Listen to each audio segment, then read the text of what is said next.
അടുത്ത നമ്മൾ ഇന്ന് പഠിക്കാൻ പോകുന്നത് ആൻറ്റി കൺവൾസൻസിൽ വാൽപോറിക് ആസിഡ് പാർട്ട് 2 ആണ്. വാൽപോറിക് ആസിഡും ഗാബാപെറ്റിനും ഈ രണ്ട് കോമ്പൗണ്ടിൻ്റെയും സ്ട്രക്ചർ നോമൻക്ലേച്ചറാണ് നമ്മൾ പഠിക്കാനായിട്ട് പോകുന്നത്. അപ്പോൾ വാൽപോറിക് ആസിഡ് എന്ന് പറയുന്നത് ഒരു ആലിഫാറ്റിക് കാർബോക്സിലിക് ആസിഡാണ്.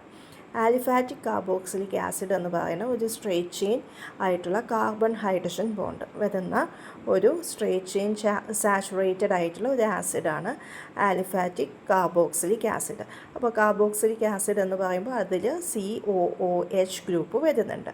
ഇനി നമുക്ക് ഏത് കാർബോക്സിലിക് ആസിഡാണ് അറ്റാച്ച് ചെയ്തിരിക്കുന്നത്? പെൻറ്റനോയിക് ആസിഡ്. പെൻറ്റനോയിക് ആസിഡ് എന്താണ്? ശരിക്കും പറഞ്ഞാൽ CH3 CH2 CH2 COOH ആണ് പെൻറ്റനോയിക് ആസിഡ്. അപ്പോൾ ഇവിടെ 2-പ്രൊപ്പൈൽ, അതായത് പെൻറ്റനോയിക് ആസിഡിൻ്റെ സെക്കൻഡ് പൊസിഷനിൽ പ്രൊപ്പൈൽ ഗ്രൂപ്പ് അറ്റാച്ച് ചെയ്തിരിക്കണം. എന്താണ് പ്രൊപ്പൈൽ ഗ്രൂപ്പ്?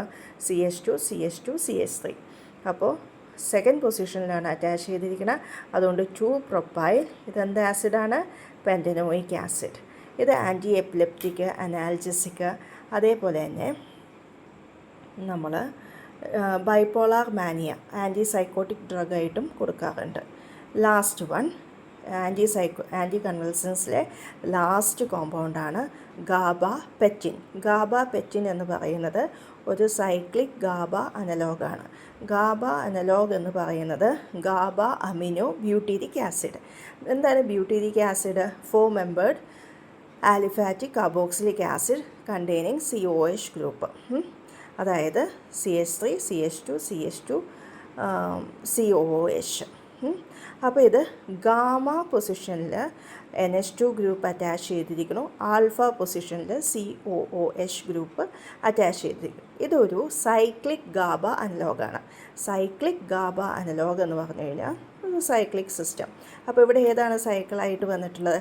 സൈക്ലോഹെക്സൈൽ ഗ്രൂപ്പ്. അതിൽ അമിനോ ഈഥൈൽ ഗ്രൂപ്പും അസിറ്റിക് ആസിഡ് ഗ്രൂപ്പും അറ്റാച്ച് ചെയ്തിരിക്കണം. Nomenclature 2,1 amino ethyl and cyclohexyl acetic acid. അപ്പോൾ ഇദ്ദേഹത്തിൻ്റെ യൂസസ് എന്ന് പറയുന്നത് നമ്മൾ മെയിനായിട്ട് യൂസ് ചെയ്യുന്ന പാർഷ്യൽ സീഷേഴ്സിൻ്റെ ട്രീറ്റ്മെൻറ്റിന് വേണ്ടിയിട്ടും അതേപോലെ തന്നെ to relief pain in nervous system. അപ്പോൾ ഈ രണ്ട് കാര്യങ്ങൾക്കായിട്ടാണ് ആൻറ്റി കൺവൾസൻ്റ് ആയിട്ടും അതേപോലെ തന്നെ നെർവ്സിലുണ്ടാകുന്ന പെയിൻ റെഡ്യൂസ് ചെയ്യാൻ വേണ്ടിയിട്ടും കൊടുക്കുന്ന ഒരു ഡ്രഗാണ് ഗാബാപെറ്റിൻ എന്ന് പറയുന്നത്.